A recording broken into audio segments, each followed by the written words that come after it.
Setelah dilakukan pengejaran selama 2 hari, anggota Satreskrim Polresta Banyumas yang dibantu Resmo Polda Jateng berhasil meringkus 5 perampok bersenjata api di Kendal, Jawa Tengah.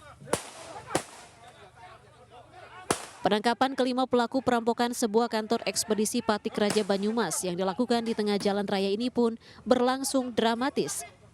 Sejumlah anggota yang telah berhasil menghadang kendaraan pelaku langsung melepaskan tembakan peringatan berkali-kali hingga pelaku pasrah dan menyerah.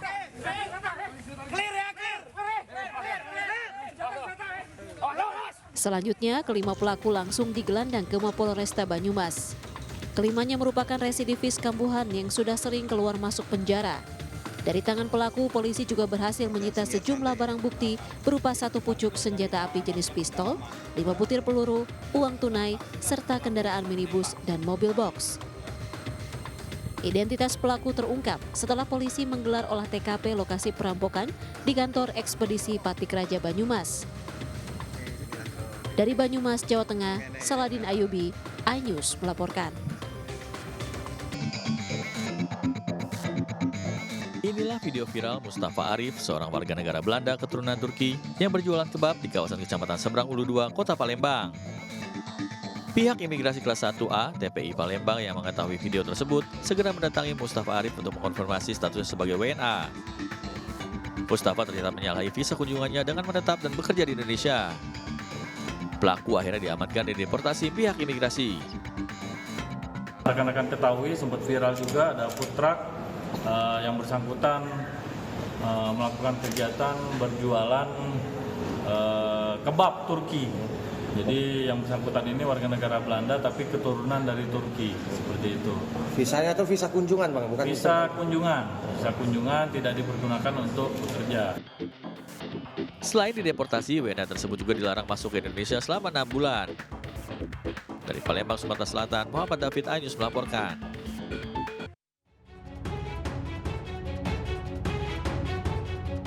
Petugas dari Satuan Narkoba Polres Jakarta Barat menangkap artis sinetron Ammar Zoni di kawasan BSD Serpong, Tangerang Selatan, Banten. Penangkapan ini setelah petugas menemukan paket sabu beserta alat hisap dan ganja di kamar apartemen yang disewa Ammar Zoni. Sebelumnya Ammar Zoni sudah 2 kali ditangkap polisi dalam kasus narkoba. Terakhir, Ammar Zoni baru saja dibebaskan dari penjara pada Oktober 2023 lalu, setelah sebelumnya sempat divonis 7 bulan penjara. Ya pemirsa, seorang warga di kota Serang, Banten menjadi tersangka usai membela diri saat melawan pencuri ternak yang dijaganya. Saat peristiwa terjadi, tersangka yang panik lantaran pencuri sudah mengeluarkan golok langsung mengambil benda tajam dan menghujamkannya ke arah korban. Seorang penjaga ternak di kota Serang, Banten, Muhyani, ditetapkan sebagai tersangka setelah membela diri saat melawan pencuri yang mengancam dan hendak mencuri kambing ternak yang dijaganya. Peristiwa yang terjadi pada Februari lalu ini bermula saat Muhyani mempergoki seorang pencuri yang menyatroni kandang ternaknya. Muhyani yang panik lantaran pencuri sudah mengeluarkan golok langsung mengambil benda tajam dan menghujamkannya ke arah korban. Korban sempat kabur namun ditemukan warga dalam keadaan tidak bernyawa. Setelah penyidikan, Muhyani ditetapkan sebagai tersangka dan hanya dikenakan wajib lapor selama 3 bulan pada September lalu. Namun keluarga tidak menyangka Muhyani menjadi tersangka hingga akhirnya ditahan untuk menjalani persidangan. Tolong bantuannya Pak Jokowi, karena suami saya susah, tulang punggung keluarga. Tolong kepada semuanya.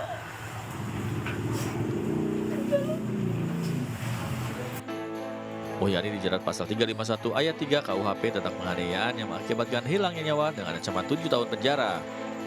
Dari Serang, Banten, Mahesa Apriandi, iNews melaporkan. Ya pemirsa, kejutan mewarnai kampanye Cawapres nomor urut 3 Mahfud MD saat bertemu seorang pria dengan wajah dan postur mirip Ganjar Pranowo di Lebak, Banten. Sementara Capres nomor urut 1 Anies Baswedan sempat menimba air dari sumur warga saat berkampanye di Pekanbaru, Riau.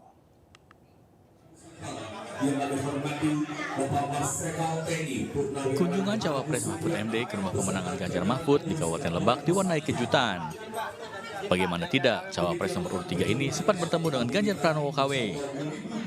Tak hanya wajah dan rambut saja yang mirip, postur tubuh dan tinggi pria ini juga mirip Capres Ganjar Pranowo. Dalam pertemuannya, pria ini sempat bersuah foto dengan Cawapres Mahfud MD.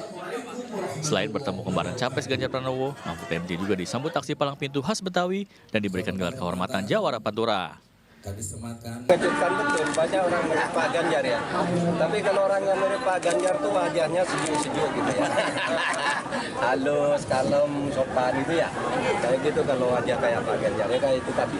Masih di dalam Dalam lawatannya ke Banten, Mahfud MD sempat berdialog dengan ulama dan tokoh masyarakat setempat. Kehadiran Capres nomor urut 1, Anies Baswedan, di kawasan Kampung Bata, Tenayan Raya, Pekanbaru Riau, langsung disambut ribuan masyarakat. Kepada Anies, sejumlah warga mengeluhkan kondisi kampungnya yang jauh dari kata bersih dan sejahtera. Di lokasi ini, Anies juga menimba air dari sumur warga untuk melihat langsung kondisi air yang berwarna kuning serta tidak layak dikonsumsi. Menurut Anies, infrastruktur yang belum memadai akan menjadi prioritas. Membuat prioritas kita dalam melakukan pembangunan itu diubah. Bukan saja membangun infrastruktur besar, tapi juga infrastruktur mikro. Ketertinggalan. Selain itu, Anies juga memperkenalkan program Bansos Plus, yaitu meningkat plus manfaatnya dan plus penerimanya. Akan meningkat. Sementara itu, Capres nomor urut 2, Prabowo Subianto, kemarin ke Magelang, Jawa Tengah, guna menghadiri acara reuni lulusan Akademi Militer atau AKMIL Angkatan 1973.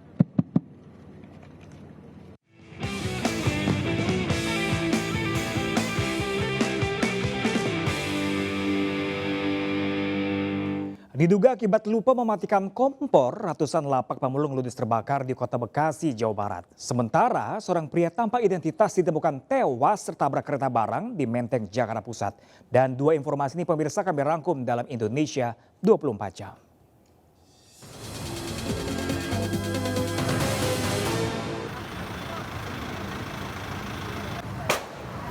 Kobaran api menghanguskan ratusan lapak pemulung dan sejumlah kendaraan di Kelurahan Bintara, Kecamatan Bekasi Barat, Kota Bekasi. Tidak ada korban dalam musibah kebakaran yang diduga akibat kompor meledak karena lupa dimatikan saat memasak.